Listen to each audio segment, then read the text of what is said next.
Hi everybody and welcome to the first GTA Fancast of the new year. It's 2021 and things haven't really changed, have they? I'll be reviewing the Brighton 3-3 draw, a veritable kind of goal fest when it comes to a Wolves game, but some familiar themes. It's been a difficult one to kind of really get to grips with from an analysis point of view, and we'll see where we go from here really, because it's not looking that great. So if we have a look at kind of the general shape of the game from minute one, just apologies for the kind of inversion of the colours to begin with. It'll become apparent why, but Brighton are in the red and Wolves are in the blue. Brighton quite an interesting team to kind of analyse. I think I had a look at their lineup and it could have been any number of things really, based on the fact that they had about 6 defenders, nominal defenders within their starting lineup. What ended up being the case was they're taking up a back three, which they had done for large parts of this season anyway, but it kind of morphed into a bit of a hybrid 4-4-2 as well, where Dan Burn would operate in this left-hand channel, which we exploited to good effect really.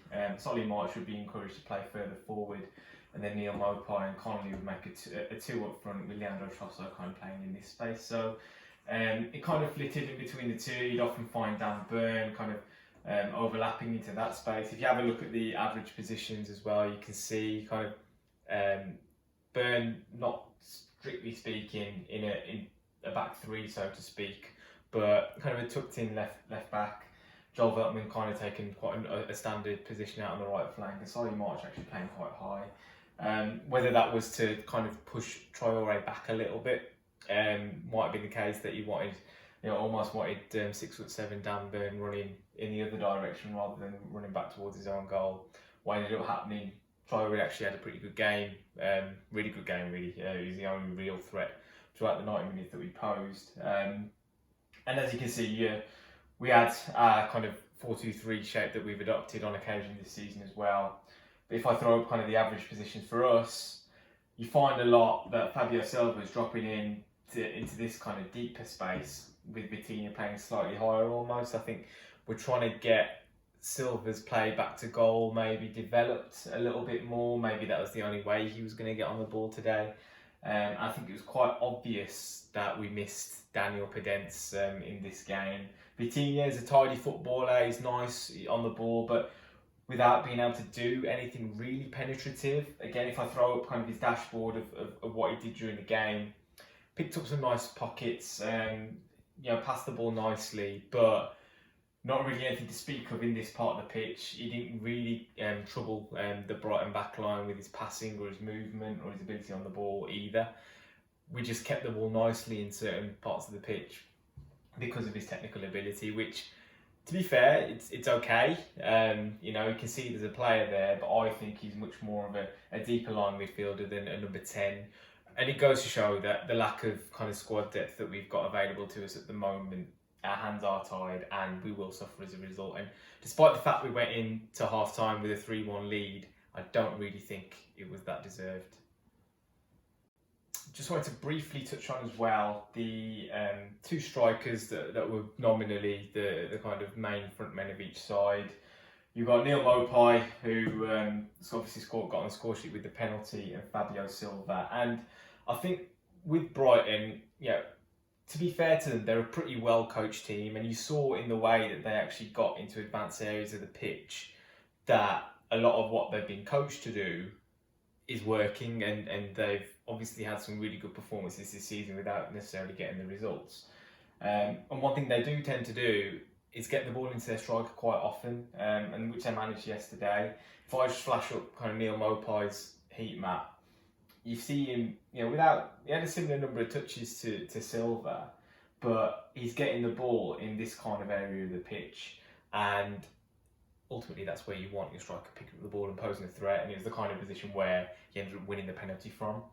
Whereas if you flash up Silva's heat map, it's a real random assortment of kind of splodges that you don't really understand what he's specifically being asked to do. Partly maybe himself going in search of the ball, which might speak to his youth and his a bit of naivety in the sense that he needs to have a little bit more patience. He can't be involved in the game all the time. He's a striker. He has to keep that back line really honest and keep them occupied without necessarily touching the ball.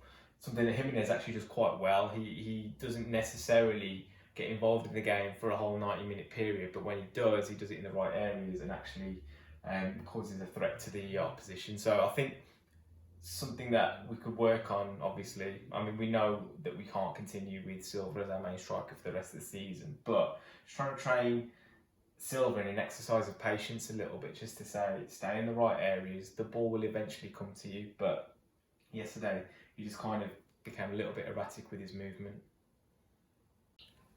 So moving on to kind of the most critical part of the game, we've come out for the second half, 3-1 up, and within the first minute we've decided to concede the goal. Now, there's nothing to do with tactics, mentality, anything like that. That within 15 seconds, there is nothing you can legislate for as a manager within that moment. That is just a bad mistake, a bad error, and we've put ourselves on the back foot.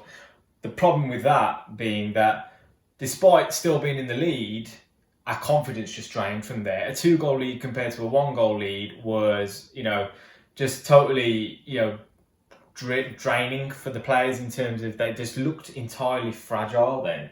And as a result, we then reverted to that negative mentality. And I still don't think it was necessarily Nuno's fault that in that moment that happened. But what Nuno has done over the years is made us a safety first team. He's made us a kind of protect what you've got team, as opposed to go out and kill a team off, kind of outfit.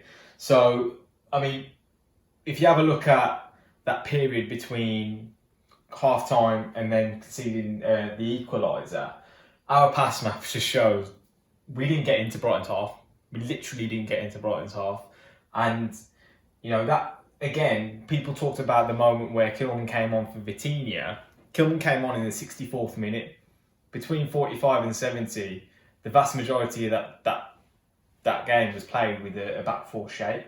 So the negativity didn't actually come from the substitution. The negativity had come from the players' mindset and the players actually just kind of going into their shells. And I think what the point that needs to be made is we needed to stop Brighton getting on the ball. We need to stop them getting into advanced areas. And I think if you have a look at this in the back four, you can see straight away there's just more ground to cover for everyone. If, they're getting into this advanced area of the pitch, and if I show you their pass map, they were getting kind of outsiders quite easily and getting into advanced areas where, you're at the mercy of a cross, or you're at the mercy of, a bit of quality or a deflection or a bit of luck when you're allowing teams to get into this area of the pitch. But you can see straight away, Nuno's got 10-15 yards to cover just to go out and press his man. And that's without actually getting the ball back or actually doing a good piece of defending. He's just got to cover that ground. So what Nuno decided to do was obviously add that extra defender into the team. And you saw straight away then how much more comfortable we looked, I think. If I show you our pass map from when Kilman came on until the end of the game, it's obvious there that we actually started playing again. We were a little bit more comfortable with our defensive shape, which gave us a bit more of a platform to play. Now, it was also partly because I think once it got to 3-3, we almost seemed liberated by the sense of, okay, we're just level pegging now, and we can kind of go out and understand that Brighton aren't going to keep coming onto us because they probably feel lucky enough to be back in the game, that they're not going to, press on too hard for a fourth goal. So then the game's opened up a little bit more and we started playing again. But I think to put the performance and the result down to Max Kilman coming on for Vitinha isn't really fair. What it's down to is Nuno just being a risk-averse manager. And I just wanted to show you something else which kind of proves that point. If I take us back to that back four shape, and this kind of plays into the way we set up as an attack and how much we're thinking about defending even in that kind of shape. So just as an example, I want to get us on the ball, on the counter-attack. You've got Adama Traore carrying the ball up the field. He's very much told to stay very wide. You can see from where he's taking people on. If I show you yesterday all the take-ons that he took, very much in this channel here, staying wide, no real inclination to go and get tucked in. Whereas if he was in that back three system, where he's got a little bit more protection with a wing back and a third centre half, you can almost allow for him to play inside a little bit more. And the reason being is if Adama loses the ball here, out of this wide position, with a back four, there's nothing really doing there. Nothing really has changed. Not much to kind of worry yourself about. Obviously, the kind of whole team would have come up with him as well, just to kind of try and make it as realistic as a situation as possible here. Just get them back in there, and this would be Coutinho maybe. So yeah, imagine Nelson Semedo's then perhaps quite out of position as well. If it's wide, if the ball's wide and he's lost it here, there's really not much happening for Brighton from that situation. There's a few passes till they get into that kind of part of the pitch where they're most dangerous. Now, if a Traoré is a little bit more tucked in, he's lost the ball to a midfielder, I'd say, who's trying to protect his back four a little bit. Straight away, you can see, if you're losing it in this part of the pitch, the channels are just opening up a little bit more to get the ball into the strikers and get into a more dangerous part of the pitch. So, I know it's been spoken about on social media how we want Traoré to come and tuck in a little bit more and not be stuck to the flank. But when we're playing the back four, I don't think Nuno wants him to do it. It's very obvious he's been told, stay wide, get your crosses in, beat your man down the flank, but do not come and take up that narrow position because they feel that he's too risky an option, perhaps, and he's going to lose the ball. Just to kind of touch on our attacking play again, if I just flash up, and it probably looks like a pass map from kind of any other game that we've played 4-2-3-1. If I flash up that pass map of the final third, how I work in the final third during the Brighton game, you can see straight away again how reliant we are on the wide areas. It is our strength, to be fair to us. Pedro Neto didn't really have the best game against Brighton, but you can see that that's where we've put our stronger attacking players through the middle. Vitinha and Fabio Silva just as a kind of axis. He doesn't fill you with that much confidence. As much as we've seen a little bit of promise from them, they're really kind of wet behind the ears in terms of their Premier League experience, any kind of experience of football really. And then to then have quite a conservative duo of Coutinho and Neves behind them, you literally are looking at Traoré and Neto, two exceptional footballers, to do all of the work from an attacking sense. And that's why you end up with that kind of pass map with just balls played into the wide areas, then you're looking at crossing it, and then, to be honest, I still don't see how Fabio Silva is going to get across, a 6 foot plus defensive line of Webster, Dunk and Dan Burn, tucked in there sometimes as well. So it kind of drives me a little bit nuts. And again, I wonder if going back to the 3-4-3 would have been the better approach to go against Brighton, just because you're getting these guys tucked in a little bit closer to Fabio. And yeah, we might have played on the counter-attack against a Brighton team who don't necessarily score that many goals, but really, they were worth more the 3 goals they scored than we were. So, we didn't defend the situation well, despite the fact that Brighton aren't that good going forward. So, it's there's so many different things to ponder at the moment. I think the ultimate feeling from myself, and probably from a lot of us, is that the team just feels fragile at the moment. There's a lot of players just not playing anywhere near the levels that they could be. Even if they have good moments in games, we're not sustaining it over a 90-minute period.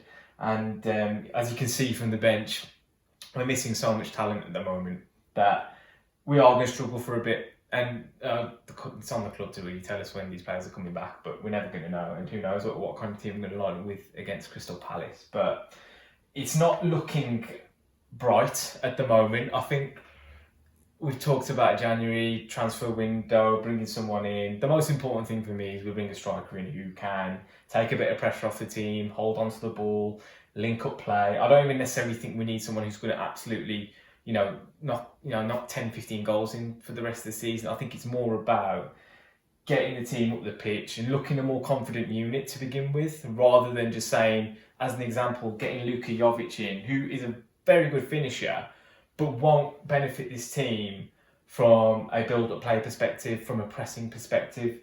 So what's the point? We don't create that many chances anyway. So what's the point in sticking someone in there who thrives purely off chances? We have to think a little bit more about what kind of player we're going to bring in that regard. And if it is someone who isn't that prolific, it doesn't necessarily mean it's not the right player for us. But we just then need to kind of pick up the pieces with other players, and like Neto, Prudence, Traore, then upping their own goal output as well. But like I say, it's not the most promising position to be in at the moment. We're really not looking like winning a game at all, even when we're 3-1 ahead. So let me know your thoughts, guys. If you think we can improve, if you think it's it's all down to Nuno, you don't agree with anything I'm saying, we can't keep playing back threes or back fours or anything like that, give me a shout, and we'll have an honest debate about it.